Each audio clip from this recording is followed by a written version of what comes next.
What happens when the death of a leader becomes a battle between family wishes and state protocol? What if the place of burial turns into a legal fight watched by an entire nation? Before we unpack this historic judgment, welcome to the African Reset. My name is Kay Asante, bringing you the latest on the courtroom decision in the matter of the government of the Republic of Zambia versus Edgar Lungu and others.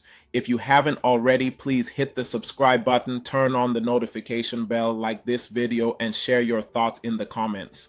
Your engagement helps us keep bringing you in-depth African stories that matter. In the High Court of Zambia, case number 096565 of 2025, judgment was delivered in a dispute that has gripped the public since the passing of former President Edgar Chagwa Lungu on 5 June 2025 in South Africa. Soon after his death, the Zambian government announced that he would be accorded a state funeral and buried at Embassy Park in Lusaka, the designated resting place for all of Zambia's presidents. Discussions between the government and his widow, along with his children, led to a written agreement. This agreement stated that his body would be returned to Zambia for a state funeral and interment at Embassy Park.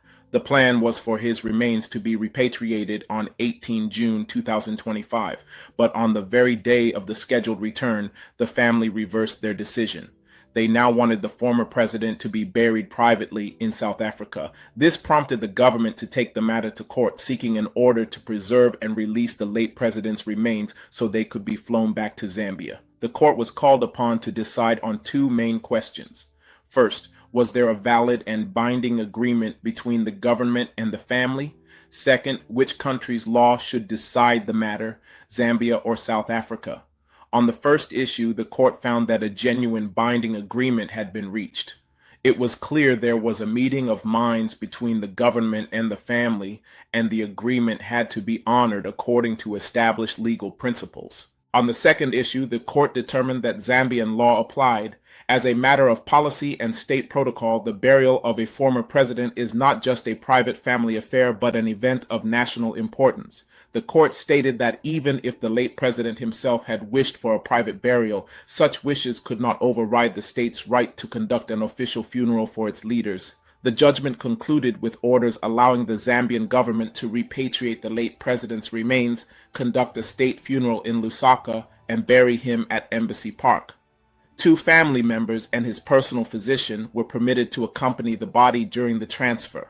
There was no order for costs. In short, the court sided with the government, clearing the path for the state funeral to go ahead as planned. Before we get into our analysis, let's hear from you, our viewers, because in our last video on this case, the comment section lit up with strong opinions. The overwhelming majority of you, over 40 distinct voices, supported the court's position. Many said that once a person becomes president, they stop being a purely private individual. Their life and their legacy belong to the people, and Embassy Park is the rightful place for a national leader's burial. Some of you went further, pointing out that even the late President Kenneth Kaunda was buried there despite his personal wish to rest next to his wife.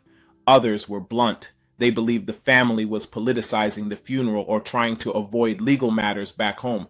Several of you called this a moral and legal test for the nation and said the rule of law must prevail over emotion. On the other side, a smaller group, around 6 or 7 voices, argued the family should have the final say. These commenters questioned the government's motives, cited alleged mistreatment of the late president during his lifetime, and stressed that funeral rites are deeply personal. And then there were those in the middle, roughly a dozen of you, who called for compromise. One suggestion stood out: conduct the burial at Embassy Park, but allow the family to take some of the soil from the grave for a symbolic second ceremony elsewhere.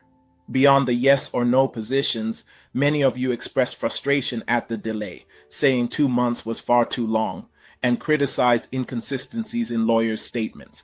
Some brought in religion, quoting the late president's own calls for fasting, forgiveness, and reconciliation, and urged both sides to live up to those values. My name is Ama Asante, and I'm here to bring you our African Reset commentary, the deeper look beyond the headlines.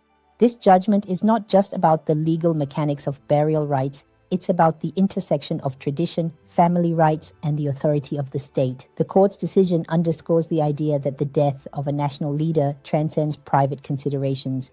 It becomes a matter of public symbolism, collective memory, and national identity.